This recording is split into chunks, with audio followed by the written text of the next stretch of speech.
Yeah, thanks everyone for joining today. And I've been asked just to share a bit about our founding journey as a business and then our vision and where we're going, but also some challenges and interesting things that happen along the way. So we're a 6-year-old B2B SaaS company. We're 120 people based mostly in London, some in the US, some scattered all over the world right now, which is quite fun for us. And we exist for those things that James mentioned. Everyone should be able to make bold moves. Everyone should be able to tune how you interact with consumers, which products you launch, how you make better choices. But you should be able to tune those things using real data from your target market every day. I'm originally a geneticist. I worked in what's now called synthetic biology.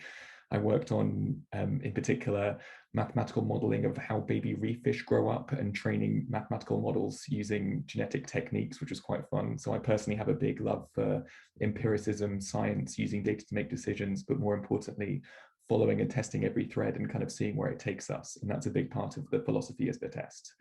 I also spent 9 years working at McKinsey, which is a big strategy consulting company. Worked in over 25 different countries, all sorts of random situations around the world. But the genesis of Attest comes from a belief that it's quite easy to understand your business, how you're doing, your finances, your numbers, your manufacturing, your supply chain, your marketing campaigns, what's working, what's not, the things that you can control, the things that you can see. It's also quite easy to understand your existing customers, your fans, why they're fans, people who've converted, what they think about you, what happens next with those ones that convert. For some reason, the most valuable thing, which is to understand the customers you don't have yet, the ones that hold your growth, the segment you're weak in, your competitors' customers, the market you're thinking about entering. For some reason, that's incredibly hard to do, but yet it's incredibly valuable to do. That's what drives your growth. That's how you win share. That's how you are more successful in each innovation that you make. And that's what Attest gives you. You can, in 90 seconds, start using this to interact with people in Brazil and ask them about really cool beverage concepts, which footballers should sponsor it, and you'll quickly learn that Argentinians are not popular with Brazilian football fans, and that's probably a bad idea to get Lionel Messi to sponsor your drink. That type of thing. Some interesting moments have happened along the way. I wrote down 3, and then I'll hand it to Tony to talk about some other ones. One, there was a period approaching Christmas one year, early in seed stages. I think we were about 2 years old at the stage where we nearly ran out of cash. We could probably make December payroll, and we could definitely make January, February, March onwards, but we had a bit of a liquidity crisis. And we had to be very honest with the whole company that this was happening. And we looked for a whole bunch of different ways to solve this problem, bring forward some payments, things like that. What ended up happening is one of our seed investors just wrote us a unilaterally signed convertible loan note and said, we will underwrite this. We can see what's coming in. We can see what's going out. We can see that you have more liquidity for 6 months forward, just not this one right now. And it kind of made us realize the value of having great relationships with not just investors, but all partners, being very transparent with the whole company. But there was, when I think about the toughest time, there was this few days period where we kind of saw this problem emerge. It was unsolved for half a week, and then suddenly it became solved, but for all of these amazing reasons based on things that we've done in the past. But that was a particularly hard time. I think one that I also personally really struggle with is, as we've grown from 2 people to 10 people, just over 12 months ago, we were 60 people. Today, we're 120 people. We're constantly hiring people where I don't really understand what they do. They're new functions, things like revenue operations. Doesn't make sense when you don't have any revenue. Doesn't make sense when you've only got 2 salespeople. Suddenly, when you've got a whole bunch of complexity, having RevOps in a SaaS company is really important. How to hire them? What does that even mean? What do they do? I've never seen this before. So that's a constant challenge for me. And then third thing, probably my favorite moment in Attest history was March, April 2019. It was our first big US-led investment round. And it was quite tense. They intercepted me while I was in New York, while I was going to the West Coast, and said, you've got to come and do this pitch in front of our whole partner group. It has to be on this day, and we want to do this before you go further west. So did that, was quite an intense whole experience. And it was quite a sort of competitive situation as well. As the lead technology investor at this fund passed over the term sheet across the table, he said, I've done 116 tech IPOs in the last 20 years. I'd like to make you the 117th. And there was just a moment where we got to say, So you know from the models that we're probably not going to be anywhere near an IPO for at least 5 years. So you telling me that you are not going to do any IPOs for the next 5 years? He was like, oh my God, that's embarrassing. I'm ashamed now. And just the whole tension kind of melted away. And that was such a nice moment. And then working with them ever since, it's kind of always been nice and friendly. But I think it comes from that moment of this little bit of comedy that came up. He was like, actually hoping to do more than zero. That'd be nice. I'll hand it to Tony for a second here about bits of your story too. Sure. So I'm Tony, I'm our CPO, work on the kind of product R&D side of our organization. And when people ask me about interesting moments, I always think about the 27th of December, 2017, where I censored our production database. So our database with all of our data in it, all of our clients' information, all of everything, by running a script that I shouldn't have done, I completely encrypted the whole database. And had some interesting moments the day afterwards when I realized this thing had happened and got called by one of our engineers. But the good and positive outcome of this is we fixed it. But the engineer, his name is Zach, he and I spent the next 18 hours working until about 6 in the morning, reversing this change. And the hardest and the best, most rewarding thing about this whole journey for me so far has been finding really amazing people who want to work really hard on the problems that you're working on, and will do crazy hours to help you resolve a problem that you caused in the first place and shouldn't have done. I don't touch code anymore in any way, shape, or form, partly because of this incident. But I think one of the highlights, standout moments for me always in Attest is reflecting on the great people that we've hired, that they've joined us on this journey and they're doing this amazing stuff for our brilliant clients. And that's always a pleasure. So every time I'm in a meeting and we're discussing these interesting topics, I sort of zone out a bit and think about these people who are working on these products, these problems that we described many years ago. And isn't that a privilege? So that's the two kind of yin and yang for me, but a bad thing, but great people. Yeah, so I think we'll start to get into some of the slides and some of the questions. So we picked out some questions around what keeps everyone up at night, and everyone wrote in with a whole bunch of different questions. We kind of grouped it into a few broad topics. So the first one was, how are customers interacting with your ads? How to learn more. So we did this piece of research with the data that follows specifically for this session today. So you asked what keeps us up at night about marketing strategy, and we ran a whole bunch of things. So what we found is we see across all the topics that you asked, one was about different channels. We see that social media ads in our results counterintuitively are just as effective as TV. 37% of our respondents said respond well to both ads on both mediums, even though TV has a slight lead on people who think that TV is effective very often. Also, strangely, YouTube is the best performing platform out there. We often see that YouTube has better pricing for advertising with different channels. But when it comes to what audiences say and how people like interacting with ads and how people like interacting with brands, we saw across the board it's YouTube that comes out on top. When we look at people who love working with different ads and different channels, we saw that YouTube and Facebook are pretty similar when it comes to looking at how effective they are, followed by Instagram and TikTok. So YouTube and Facebook had 31% of people saying that they were very effective or effective, followed by Instagram at 29% and TikTok at 24%. So there's something about TikTok and Instagram that is lagging behind those other two channels, both for interactivity and also power. And then promotion by an influencer or search engine is also very effective. 22 and 29% respectively responded to ads and say that this is sometimes a big influence for them.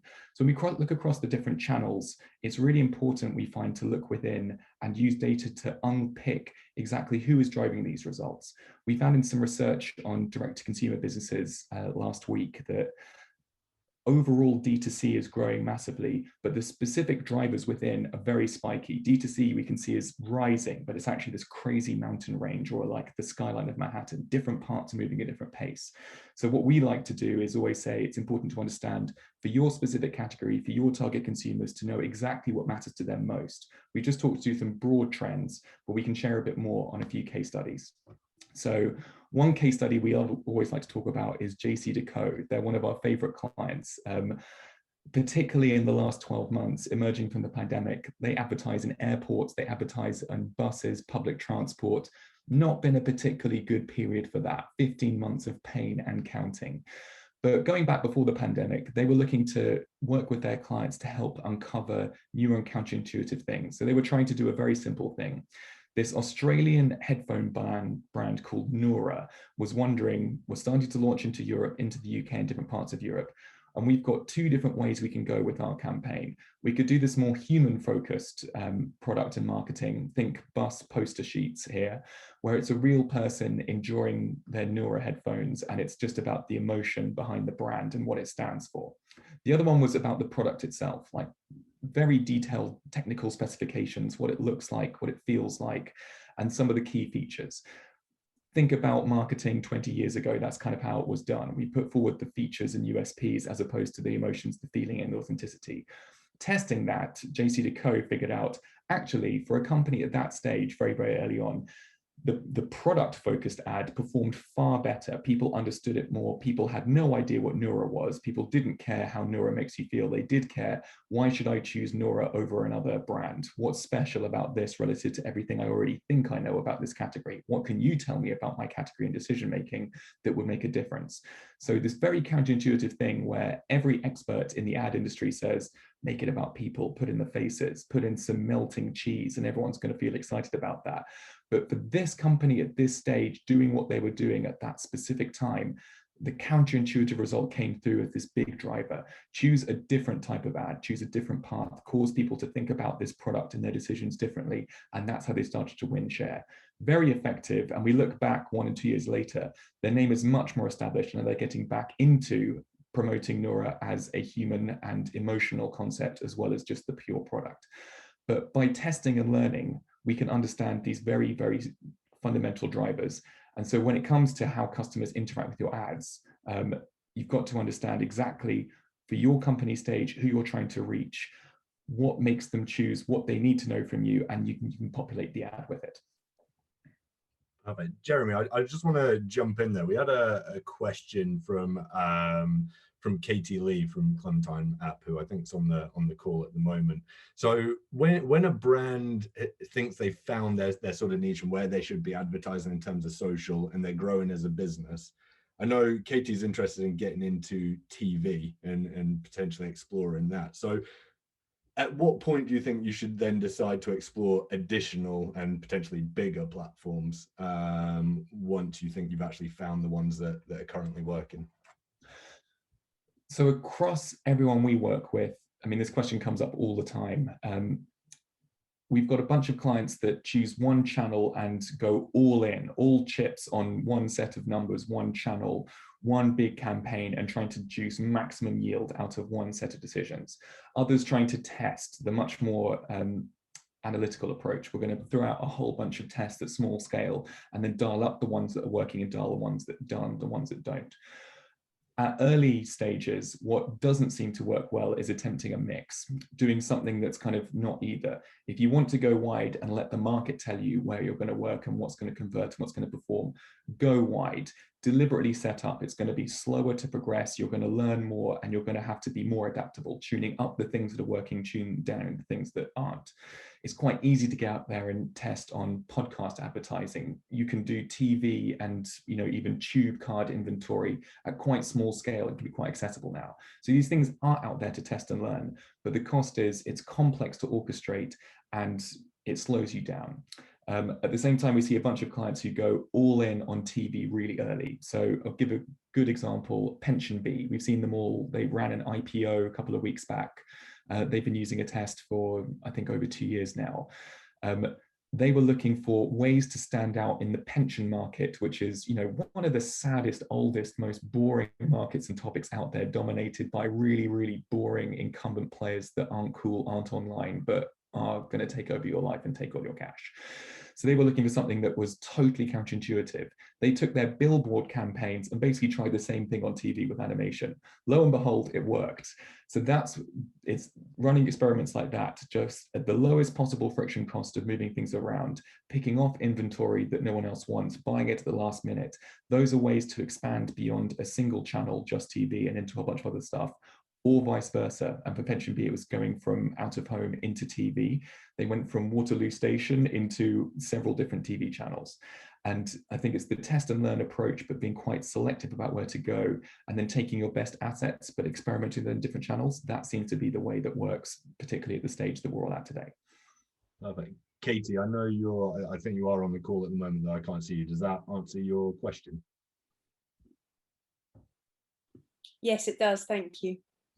Perfect. And the reason I keep full naming you is we've also had a question from another Katie. So Katie Ackley from Invasion, who actually fits in quite nicely with this. I know was concerned about when we're talking about TV and we start talking about the JC Decos and some other media where it takes a bit of planning. Katie, I don't know if you want to ask your question in more detail specifically around Invasion, but it was around how do you plan in such a volatile market? Plan specific advertising strategies? Yeah, so particularly with strategies that take a bit more planning. So if we are talking TV, we are talking out of home advertising, some of these. So any tips on that?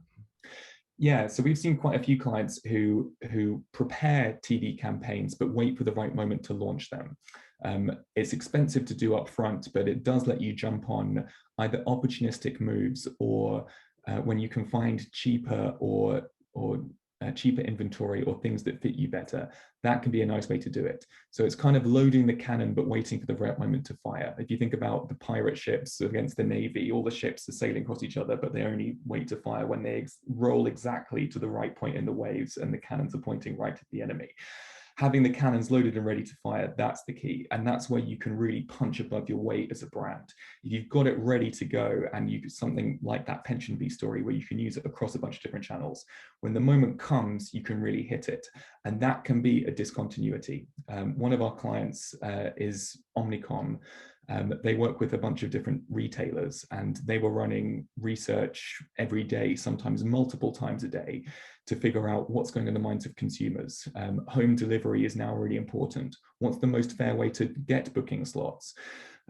Is sustainability as important as it was a month ago? No, it's fallen behind convenience, things like that. But having specific campaigns and assets and ideas ready to fire when you start to see these opportunities emerge, that can put you ahead and let you really punch above your weight. Perfect. And I see getting out to the bigger advertisers, the out of home and TV seem to be of real interest. I see Melissa has just asked a question on the chat. So Melissa, I don't know if you want to ask your question directly. Yeah, we're actually looking at TV right now. We're doing 2 different ads for 2 different target markets based on the response rates we see from our online advertising. And I'm just interested to hear any advice you might have on the best way to run that test. We have many options in front of us. You know, you can do a small region of linear or live TV, like what was it called? The Meridian region is what ITV calls it. Or you can do like the broader focus, which obviously gets the London consumer, which is obviously more expensive, but you think, yeah, but London is really where all of our customers are. So what's the point in advertising to a region that won't buy the product anyway? And so I would love to hear your tips on that. But also, you mentioned distressed inventory. I love distressed inventory. We buy tons of distressed out of home. If you have any tips on where we can find ops for distressed TV, I would love to hear that. So 2 thoughts on this. One, I mean, I sound British, but my whole family's American, so I'm as confused about the regions of the UK and the TV banding as you are. Like, it makes no sense to me, but there we go. But the whole point of this is, how do we unlock new consumers in new categories who have the greater propensity to buy? And what we're doing with TV is trying to convert those consumers, make them aware, and win them. A nice way to do this, I'm not going to turn this into a sales pitch, is run some research on the TV assets themselves. So start to get NatRep, nationally representative audiences across the UK, and then test 2, 3, 4 different edits or 2, 3, 4 different concepts. And then crucially, ask the respondents in that research, why did you like this? What did you like about it? how likely are you to buy, and what would stop you from buying this product? Where would you look for this product? Things like that. If you're a direct business, you can start to drive them to your conversion process. If you're selling through channels, you can start to figure out which channels those consumers naturally place you.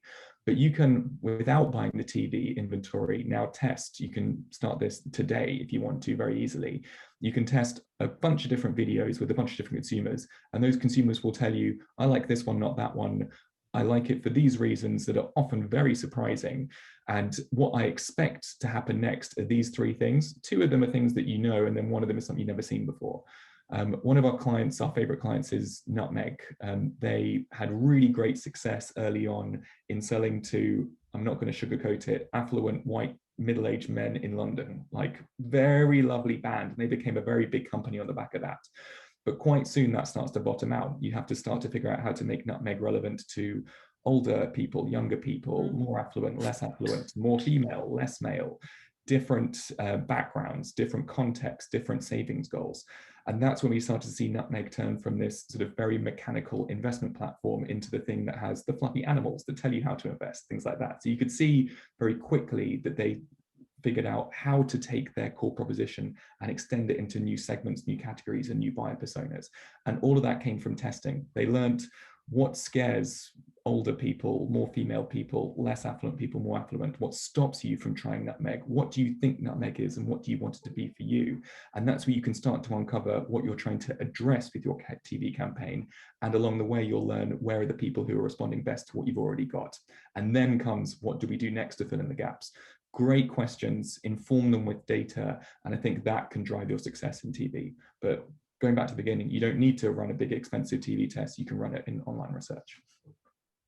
It also adds to a couple of things. Sky AdSmart has postcode level targeting in it. So if you're working with Sky, you can run relatively small campaigns against postcode level geolocations. I would say for remnant inventory, this is where you want to use a media agency, because they will be able to help you buy campaigns at a larger scale than you're able to do yourself, and be able to look for remnant inventory for you. It can often feel very expensive to engage an agency, especially if they have a retainer, but they can make the money back. And if you're already doing remnant inventory and out of home, maybe you're already using a media agency, so they could probably do your TV too. It might be worth giving a few of those a try. Also heard on the same topic, a couple of companies have a lot of success calling the channels and saying, hey, Dave Jarvu, what are you doing with startups? I see all your ads at big companies.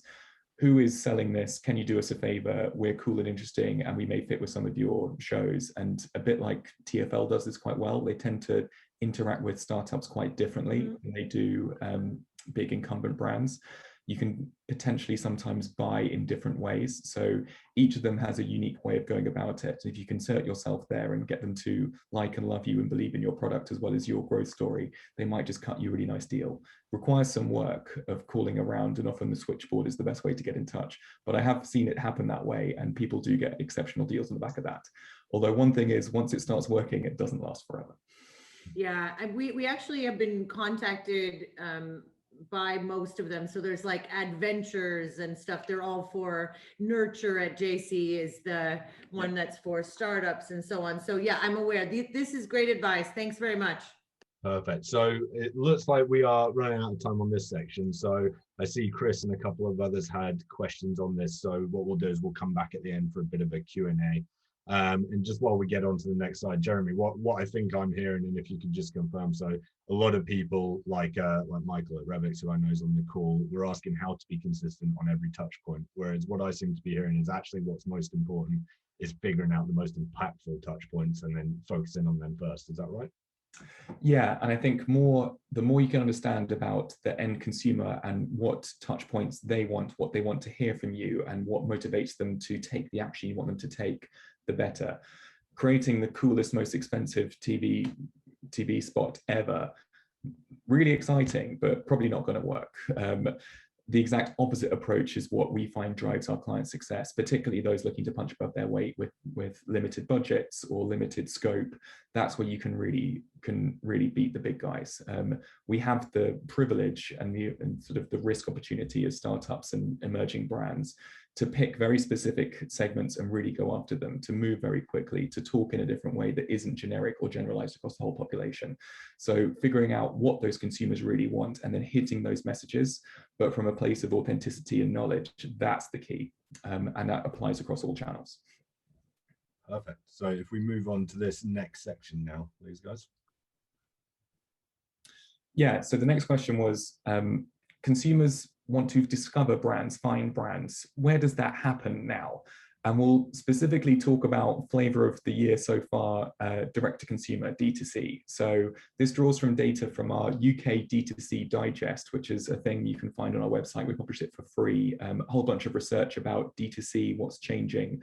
I mentioned earlier, understanding individual drivers and sub-trends is what can really show you opportunity that others don't see. And we try to publish a whole bunch of data behind that because we can and because it's interesting. And D2C is fun to talk about. So a few quick stats here. In D2C, it seems to be all about marketplaces. 71% of respondents in the UK said that marketplaces help them discover new brands. Why? It's confidence conferred by those sort of the modern online department store feeling that someone has validated this brand, this concept, and is prepared to put some marketing budget and delivery capacity behind it. Things like Amazon, but let's look to the US, marketplaces like Maisonette. It's a whole bunch of people who started out at Birchbox. They built a separate marketplace for children's clothes and other children's accessories, marketing at specific segments for specific products, and they host a whole bunch of brands, and those brands go on to have great success. But marketplace is a great place for discovery for consumers. We saw it all across the board, particularly in younger people. They look to marketplace for discovery. Then we have a branch. Do we run in the marketplace as a channel? Do we use Amazon as a channel and we're going to continue to sell on Amazon, or is it a place for discovery? Are we trying to get people away from Amazon, in which case our fulfillment, our shipping has to compete with Amazon, and that's hard to do. But there's a top level choice. But for discovery, both consumers favor it and it's easier to get listed there, and marketplaces play a disproportionate role right now, specifically in the UK. 72% of respondents said that they like shopping with their favorite brand online directly. They're not only interested in brands that they know and love, 84% right now that they're open to trying new brands. So what this tells us relative to even a year ago, now is an all-time peak high opportunity moment for online shopping and people looking to try online for the first times. As we get into older demographics, we see this start to tail off. Boomers are less likely to be shopping online. They converted less to their behavior. They're going back sooner to shopping in physical stores, and they are less likely to try. But all age groups across the board have all-time peak propensity to try a new brand. And that's why we were speaking earlier about test a whole bunch of different propositions, understand exactly what are the barriers to getting adopted by a new consumer group. Next point, social media ads really work well with young people, but more important than social media, easy just to throw money at the problem, recommendation from a friend is by far the biggest driver in D2C. And I think that applies across many different B2C propositions. If we can create recommendation from a friend, easy for us to do with more technical assets, more control of our marketing funnels, less generic messaging, and more specific and authentic propositions that build true fan bases. Recommendation from a friend and network effects, that is more likely to succeed than ever. And then lastly, nearly 66% of shoppers aged 26 to 40 in the UK said that they'll maintain or increase their shopping activity despite the unlocking in the UK, despite physical stores reopening again. 66% of people are going to increase even further from the change in the peaks that we've seen over the last 15, 16 months. That drops to 63% in Gen Z, which is younger. So it's that 26 to 40 segment that are going to continue to drive online shopping behavior. I'll pause for a second before we talk about Little Moons. Tony, anything to add there? I think it's a great summary. It's obviously the pandemic has been a massive accelerant of all online, and from reading the questions that you all sent before the session, it sounds like that's going to be a great accelerant to all of your businesses. But we see that very clearly in the data too, which is reassuring to see. And referral mechanisms, as Jeremy mentioned, seem to be a relatively trivial thing to build out. But if you can couple them with social media ads, having a kind of proof point or social proof of a friend bought this and I should too, it's a very powerful combination. Yeah, where this gets counterintuitive, and we'll talk about a real client case study here, Little Moons. So they make ice cream mochi balls. They're little balls of ice cream covered in rice gluten flour, lots of cool flavors, and they've got really cool branding. They're kind of an attacker product trying to compete in the same spot as Ben & Jerry's, but they're smaller, healthier, lower calories because there's fewer of them, but they're more delicious, that type of thing. So we're going back to January here.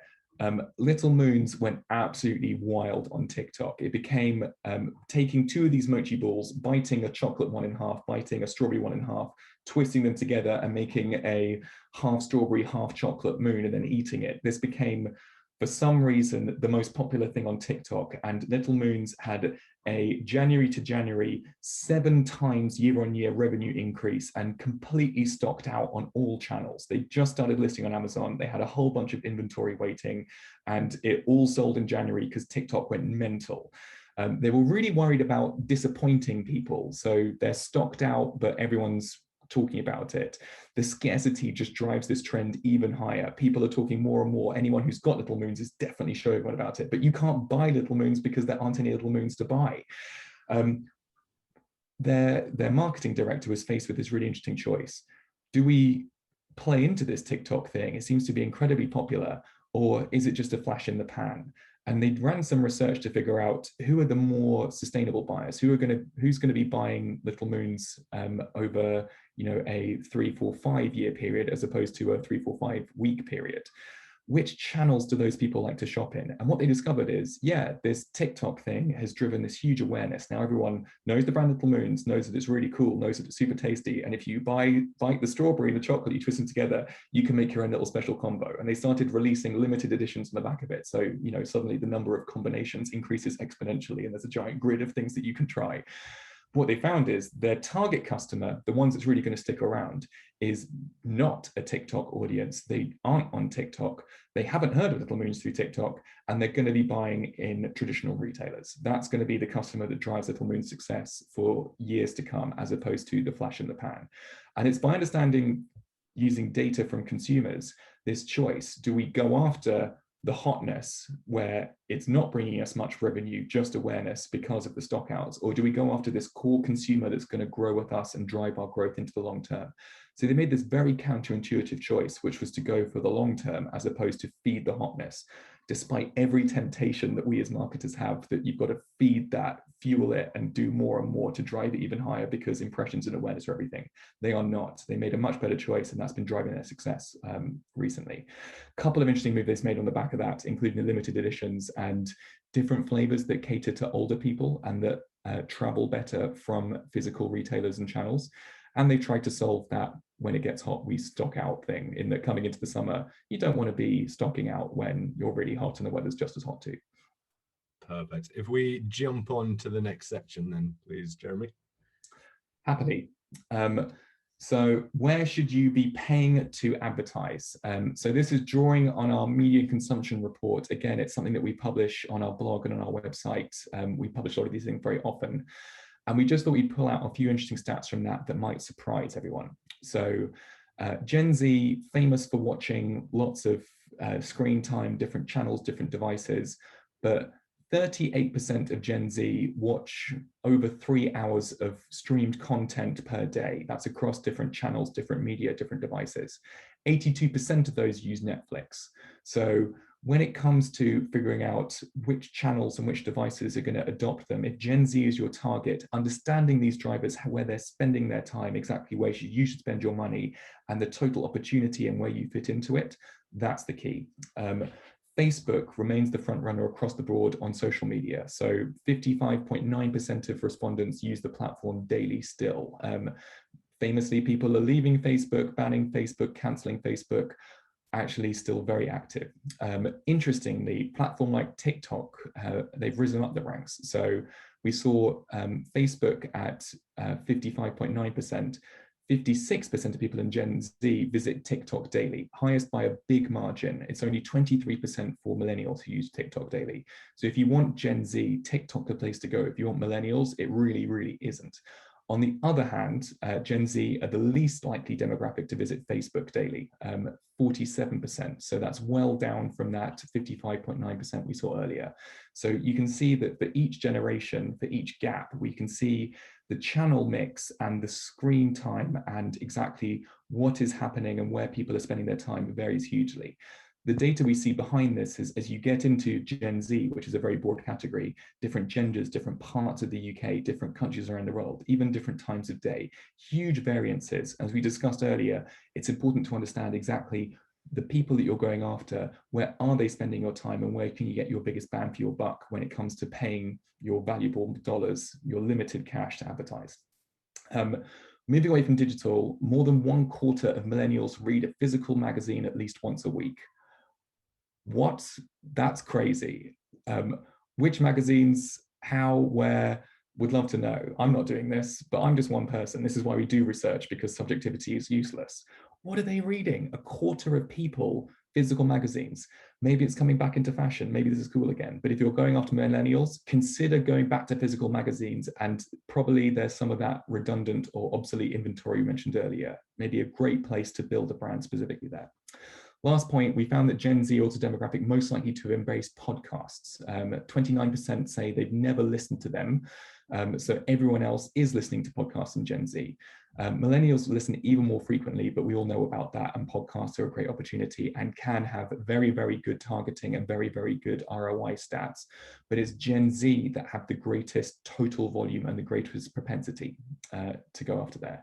So there's just a few snippets on really understanding the target customer, where they're spending their time, how they switch between different channels, devices, styles, media, not all digital. We talked about magazines. Just knowing where to look and where your target market is spending their time, that can again give you a real edge. I can tell you for sure that many big companies do not work on this data. They just spend money in the way that they've always done, see the results, and hope that those remain connected. We as startups with greater analytical power and greater agility and more frugality, because advertising is expensive and we've got limited budgets, we can be far more selective and move much faster. And it's stats like these that help us choose where to look. So how should you, where should you be paying to advertise? I think our advice is figure out exactly where your target market is, run some analysis, and then use your assets, the ability to move quickly, the ability to make punchy statements, the ability to know more than others don't and move faster than incumbents. And that's how you will win as a startup and emerging brand. Perfect. I can't see his face, but I can imagine Jason is grinning at the that podcast. He's a big advocate for that. So good that it should be on all of our radars. An interesting question came in from Ellen at Better Nature, all around, because it sounds like you need to be very flexible once you've received the research or the data or whatever it is, and you have that full understanding. But Ellen's question was really around, how do you react to that and make sure that you're still on brand, focused on your mission, and are not bending too much? Yeah, let me tell a real story here about Bloom & Wild. So this is one of my favorite recent cases. So Bloom & Wild, when you doesn't know, they deliver flowers to your letterbox. Very short supply chain, so you get fresher flowers. They're delivered when you need them. You can send them to relatives on a subscription basis or a one-off basis. But at Attest, we exist to inform every intuition and dissolve any doubt. And Bloom & Wild had this hypothesis that nobody really likes red roses at Valentine's Day. It's a cliche, it's dead, it's kind of from 50 years ago. So they ran some research, they had this hypothesis and linked to their brand, because they stand for making the best of every occasion using flowers. They're like, is red roses isn't really making the best of the occasion. We probably think this is kind of a bit passé now. So they ran this research, so interesting. We'll talk just about UK here, very different results across different European countries. But in the UK, men admit that red roses are a last minute choice. They know, most of them, that red roses are 30 to 50% premium price. You are wasting your money. They all admit it's kind of a last minute and lazy choice. And they know that when they give people red roses, that it's kind of like, wow, you spent 80 quid on that, but it's probably in my mind worth about 20, whoops. women absolutely hate receiving red roses. They also know it's probably last minute at the petrol station, or you spent the most money with the least thought, and I got my 24 red roses, but it's also not particularly sustainable. I kind of hate receiving red roses, and it means far less than if you gave me a single daisy that you pick yourself in the field. I'm exaggerating a touch there. So they had this hypothesis, this intuition that red roses were a bad idea. And with Bloom & Wild's brand, Bloom & Wild supporting this red roses thing was actually diminishing the occasion as opposed to adding to the occasion. So they got this information from Attest, and then they were trying to figure out, how far do we take it? Like, we've worked out red roses are a bad idea. They don't fit with what we stand for. It doesn't make the best of the Valentine's Day occasion. And they dissolved their doubt to the greatest extent using real data, that they actually banned red roses. The #1 selling SKU at Valentine's Day is red roses. People love buying them, even though they're completely wrong. Bloom & Wild stopped selling red roses at Valentine's Day. That got them a 4 times year-on-year Valentine's Day period revenue increase and a 51% increase in share of media attention. People love talking about this red roses ban. They wanted to know why. They wanted to know, you know, am I an idiot? I gave my partner some red roses just yesterday. Like, yeah, you are an idiot. And if you'd chosen Bloom & Wild, we wouldn't have let you make that mistake. And that's how they wedded this lovely data-driven thing, testing hypotheses, linking it to their brand, and then using data to be bold and confident in that decision. Drop the #1 SKU, 4 times year-on-year growth. Wow, that was huge. So I think great question, but these big and bold moves, you need to link them to your brand, but when they do, the response can be amazing. I absolutely love that case study. Anna, who runs the marketing team over at Double Dutch Drinks, is curious to know your thoughts on how to get the balance right between brand awareness and performance marketing. Yeah, it's a great question. And it's actually come up a few times in the questions that were submitted beforehand, and even in the questions we've had during the session.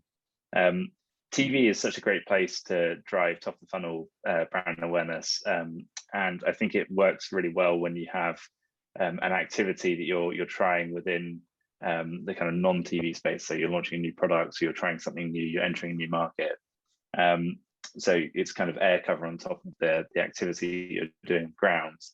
But it's not a good place, as we just saw in Jeremy's stats, to drive awareness or drive activity in the younger, frankly, age of consumers, especially given that most people, when they do spend time on TV, are actually on Netflix and non-linear TV, that they just skip through the ads. So I think the balance needs to be very much around the activities that you want to drive. What is the outcome that you want to happen? If it's a direct response, you need to go to a social platform or AdWords or whatever kind of the activity is that you're trying to capture intent from, and not just go direct to TV because it's the most obvious above the line activity. Whereas things like podcasts, which Jeremy's already mentioned, very cheap to advertise on, quite good targeting because you're advertising against a category of what the podcast is, a business podcast. You can advertise your business content on. And it actually gives you better connection and awareness, especially when those ads are host read, as opposed to read by a kind of a genericized voice. So I think that it feels very obvious to want to go above the line, but many of our clients start above the line. They use a test. One of the reasons they use a test is to figure out how well the above the line works. And then they actually go below the line again, based on the data that we've given them, and then build up again to an above the line campaign that actually might not look like the standard media mix that they have in the first instance, but a more kind of progressive mix across different channels and different types of vehicle to deliver the ad. So it is always a balance. And I think the real key is, how well is your performance working? And can you change your performance makeup? Can you, like, if you're doing it yourself, is it worth employing an agency who will be more effective at running performance for you? Or is it worth really concentrating on that before you go above the line to the more traditional kind of players? There's one other thing to add on this, in that we've seen sort of both a blessing and a trap in a few channels. So there are some channels, and someone mentioned LinkedIn a second ago, in that everyone's trying to do more on LinkedIn, but podcasts as well, where you actually get a lot of data coming back. Who's activating, why, which moments, and you can A/B test quite easily on various podcast platforms, also on LinkedIn. And you get a lot of data coming back that helps you with not only attribution, but also causality around which messages and propositions and core ingredients are working with which segment. You don't get that in some broader channels, but this can also be a trap where as data-driven budget controls attacker and emerging companies, if you go overweight on those channels that give you more data back, it can kind of lead you down the wrong path, where you think because we're getting more data, we're going to do more and more there, when in fact, in reality, testing a wider mix is the key. So we spoke earlier about going very deep in one channel that's working for you versus building the ability to extend over time. And that's why I talk about how the secret is to have a bunch of assets that are ready to use when you want to, but also a bit like Pension B, recycle things that you know work, test them in different environments, use cheap inventory, use channels that do give you data back and use some that don't, and then try to figure out behind the scenes what your intuition is about what's going on. Data can tell you so much, but as marketers and as leaders in startups, intuition is what got us here, and intuition is also what will lead you to the future. We at Attest are just here to add data that helps you be right more often and dissolves doubt about how bold to be. But got to test the channels that give you a lot of data and the ones that don't, otherwise you'll get hooked on that data analytical, and it will lead you down to a smaller section of the market than is actually the picture that you want to create. Perfect. So we have just a few minutes left, so we're going to do some rapid fire Q&A to get a few more. So Chris Nelson, I know you had a question earlier in the session. I don't know if you want to go ahead and ask your question. Yeah, great. Thanks, James. Hi, Jeremy, Tony. So I'm going to be just a little bit contentious, if you'll forgive me. I came across something yesterday from Unsplash. I don't know if you're familiar with them. And they're talking specifically about social media advertising and the fact that, it kind of pisses people off. So there's a model that Google and Facebook have, and we all know this, which essentially is centered on pissing us off.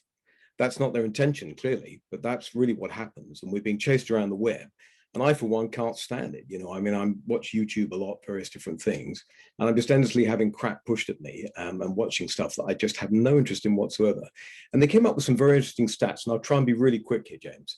They came up with stats like between 18 and 19, the total number of devices around the world with ad blockers rose from 142 million to upwards of 615 million.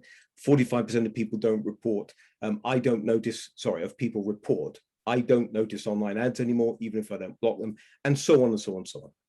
So I'm just interested in your guys' view on this. So Unsplash have come up with something they call Unsplash open source advertising, where you kind of work with their people, their creative people, who are almost like influencers, but you don't pay the influencer, you presumably pay Unsplash. So I'm just interested in your guys' view on this. Don't we need to disrupt social media advertising? Isn't it a crappy model that needs to be absolutely reinvented? This is something we've been following very closely, in that particularly the devices that are no longer accepting any social advertising. This is just like a massive concern for a whole bunch of our client base who used to rely on that. And I think the key we see is to see social media advertising for what it is. So it is probably annoying to many people. You will get chased around the web, but you are going to get impressions. That's the one thing it's definitely going to get. And if you believe that all you're going to get out of it is an impression, and maybe it's going to be a negative one if you are interrupting something or blocking something, or that something happens on a device that you think you switched off last week, the first brand that pops up that breaks your rules that you think you've set, you're probably going to hate them forever. So we come back to the point around authenticity. The purpose of social and a bunch of other channels that are in flux right now is to build awareness and impressions. See it that way. But unlike times from the past where we try to create a CTA, to try to create a very specific buying message or an action, if we just make it an authentic time to talk about a topic such as social media control, such about data and privacy, topics that we know our target audience cares about, sustainability, oceans, belonging and inclusion in the workplace. If you can put your brand in the right topic, you remove the stigma around I'm chasing you around the web. We remove the stigma around you're just trying to sell me something. We remove the stigma around this is a surprising act that's happening in the channel that I thought I control. And we replace it with here's a brand that's talking my language. I'm aware of that, and maybe I'll learn more about it in my own time. The way we do that at Attest is we offer a whole bunch of different buying processes. So you can buy from a salesperson, you can buy from our marketing assets, you can buy by just testing and learning the product itself. We offer these different buying processes and different ways to learn about what we do, because a bunch of the different potential target users of our product, they want to do it in their own time. They hate talking to salespeople. They don't want to read the content. They just want to see it and try it and do it. So we build a product like that. And I think that's how we all need to think about our marketing. people's needs, expectations, and preferences are in flux. And the one thing we can't do is piss people off, particularly when it comes to privacy controls that they think they've turned on. So if you can come with an authentic message and you always believed that social media ad was about impressions and awareness, put those two things together. It's put something authentic in a channel and then make it real, and don't try and sell something. That's probably the best way to spend the money right now when it comes to social, particularly with younger people.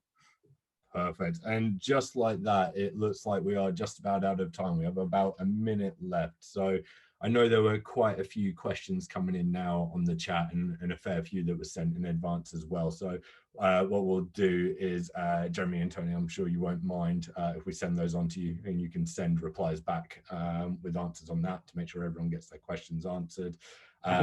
I know you'd also offered as well to put some content or papers together on the most popular bits from today. So, and having said that, we at the Founder Network will also send a bit of a roundup of today's session as well, which should land in your inboxes later today, just so you've got everything that you need following the session. So look, I really enjoyed today's session. So thank you so much to the Attest team for making this happen, particularly to yourself, Jeremy, and Tony, for really bringing this to life.